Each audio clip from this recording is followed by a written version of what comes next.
Fair enough. Now, we got this other fight coming up. This is a crossover fight. This is Tyson, the Gypsy King Fury, versus Ngannou. How do you feel about these crossover fights and these hybrid fights where you get boxers versus MMA? Do you think they're good for the sport, and how do you see that playing out? I mean, I honestly don't care. As long as it brings more attention to the sport of boxing, it's always good for boxing. This is the greatest year of boxing we have ever had. You have never seen a year better than this year as a boxer. You can't go back into time. You can't go back into history and tell me a year we've had better than this one. And the year not even over here. We 6 months in a year, 7 months. So the thing, tell me. No, you never had because. We got Haney Loma. We saw you fight twice. We saw Ryan and Tank.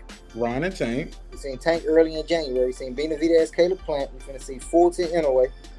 We finna see Crawford Spence, Charlo Canelo. And then we finna see you gonna see Devin Haney versus Regis, or you gonna see Devin Haney versus Shakur. So this is by far the best year of boxing we have ever had. How do you feel about I'll come back to that question. So when it comes to this fight, would you Quinton Randall ever think about doing a crossover fight and fighting like a Jake Paul or MMA fighter or something like that? In the ring, hell yeah, but I ain't going no octagon. Yeah, absolutely. I hear people, man, give Devin Haney a hard time. I think the kid is phenomenal, but it's like he can't win for losing. Well, he can't win for winning.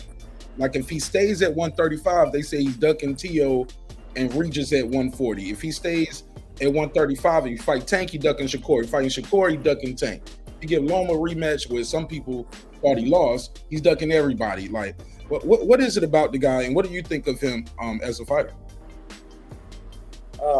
I think Devin can. Okay, out of the welterweight division, I don't even think Devin is. He's not. Even though he's the top guy because he has all the belts, he's not the top guy. He has the belts, yeah, granted, but he's not the best fighter in that division. Lightweight division. Lightweight.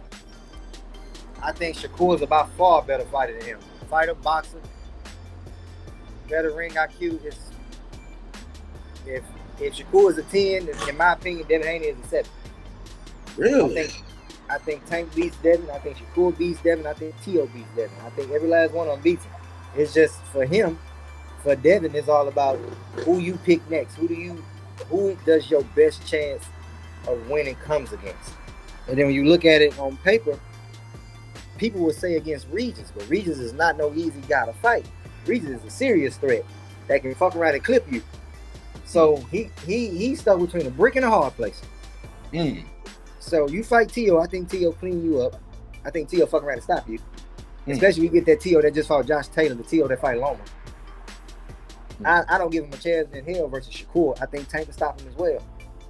I think if he fought Loma again, he'll probably edge Loma out, or Loma. I thought Loma won that fight clearly. Really?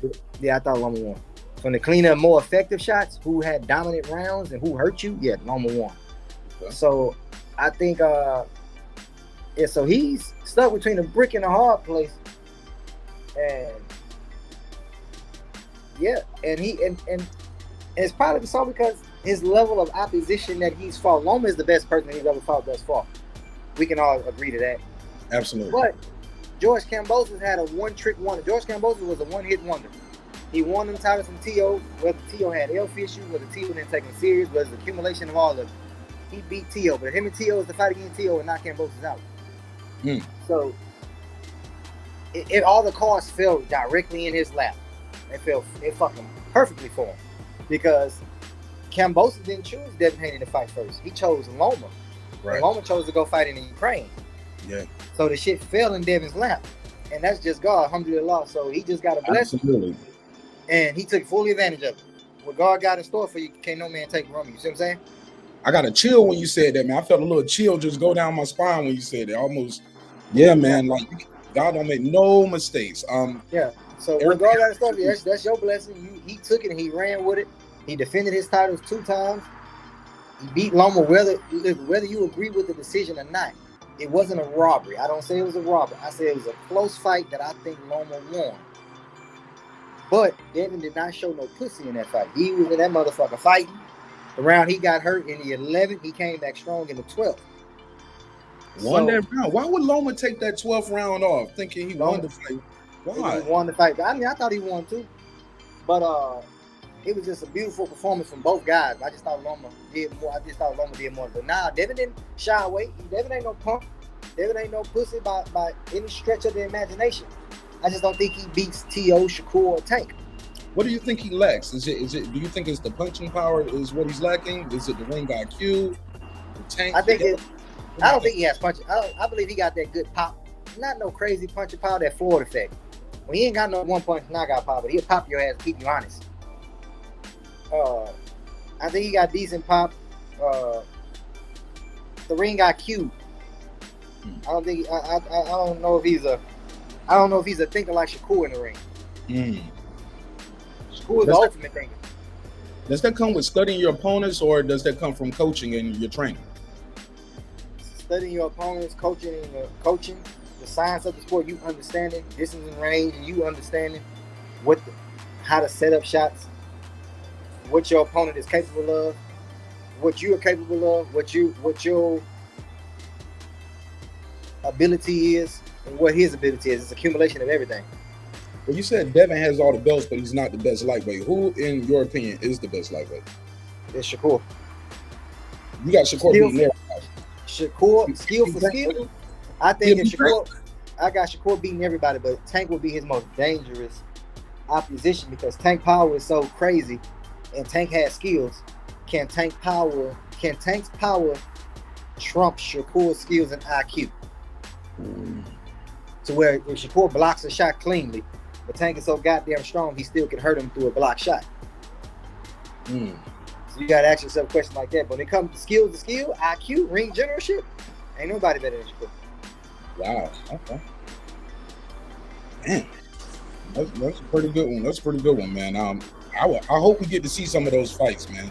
I heard they're trying to push that. I think Devin has to Friday decide if he's going up to 140 or if he's going to stay at 135. You got a quick prediction what you think he's going to do? The Regis fight is more ideal for him because you go up to another weight class where you ain't got to hurt yourself making 135, and you fight for another world title. The WBC belt Regis has. That is the title, the best title outside of the Millennium Championship. So if he beats Regis for his title, you just became a 2-time world champion. While you're still undisputed at 135, that speaks volumes. You see what I'm saying? That speaks volumes. Then you can take that title and go back to the top rank stable, and you can fight Tio for a unification. So he doesn't have to drop those belts, right? He can go up and fight. He won't be. No, they won't drop the belts. They won't strip him of the titles if he goes up to fight Regis. He'll still keep his titles at 135. That's what I'm saying. Oh, that's dope. That's dope.